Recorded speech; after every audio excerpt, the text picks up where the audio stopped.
రాష్ట్ర విభజన తర్వాత ఆంధ్రప్రదేశ్కు వచ్చిన 175 అసెంబ్లీ స్థానాలతో పాటుగా ఇప్పుడు మరో 50 అసెంబ్లీ స్థానాలు అదనంగా రానున్నాయి.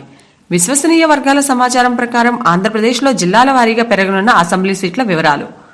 అనంతపురం జిల్లాలో ఇప్పుడున్న 14 అసెంబ్లీ సీట్లకు మరో 4 అసెంబ్లీ సీట్లు పెరగనున్నాయి. చిత్తూరు జిల్లాలో ఇప్పుడున్న 14 అసెంబ్లీ సీట్లకు మరో 4 సీట్లు పెరగనున్నాయి. కడప జిల్లాలో ఇప్పుడున్న 10 అసెంబ్లీ సీట్లకు మరో 3 అసెంబ్లీ సీట్లు పెరగనున్నాయి. తూర్పుగోదావరి జిల్లాలో ఇప్పుడున్న 19 అసెంబ్లీ సీట్లకు మరో 6 అసెంబ్లీ సీట్లు పెరగనున్నాయి. గుంటూరు జిల్లాలో ఇప్పుడున్న 17 అసెంబ్లీ సీట్లకు మరో 5 అసెంబ్లీ సీట్లు పెరగనున్నాయి. కృష్ణా జిల్లాలో ఇప్పుడున్న 16 అసెంబ్లీ సీట్లకు మరో 4 అసెంబ్లీ సీట్లు పెరగనున్నాయి. కర్నూలు జిల్లాలో ఇప్పుడున్న 14 అసెంబ్లీ సీట్లకు మరో 4 అసెంబ్లీ సీట్లు అదనంగా పెరగనున్నాయి. నెల్లూరు జిల్లాలో ఇప్పుడున్న 10 అసెంబ్లీ సీట్లకు మరో 3 అసెంబ్లీ సీట్లు పెరగనున్నాయి. ప్రకాశం జిల్లాలో ఇప్పుడున్న 12 అసెంబ్లీ సీట్లకు మరో 3 అసెంబ్లీ సీట్లు పెరగనున్నాయి.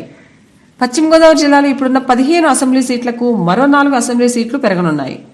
శ్రీకాకుళం జిల్లాలో ఇప్పుడున్న 10 అసెంబ్లీ సీట్లకు మరో 3 అసెంబ్లీ సీట్లు అదనంగా పెరగనున్నాయి. విజయనగరం జిల్లాలో ఇప్పుడున్న 9 అసెంబ్లీ సీట్లకు మరో 2 అసెంబ్లీ సీట్లు, విశాఖపట్నం జిల్లాలో ఇప్పుడున్న 15 అసెంబ్లీ సీట్లకు మరో 5 అసెంబ్లీ సీట్లు అదనంగా పెరగనున్నాయి. అయితే దీనిపై అధికారిక ప్రకటన వెలువడాల్సి ఉంది. పెరిగిన అసెంబ్లీ సీట్ల పూర్తి వివరాల కోసం అధికారిక ప్రకటన వెలువడేదాకా ఆగాల్సి ఉంది. ఈ వీడియోపై మీ విలువైన కామెంట్స్ మాతో షేర్ చేసుకోండి. సబ్స్క్రైబ్ చేసుకోవటం మర్చిపోకండి.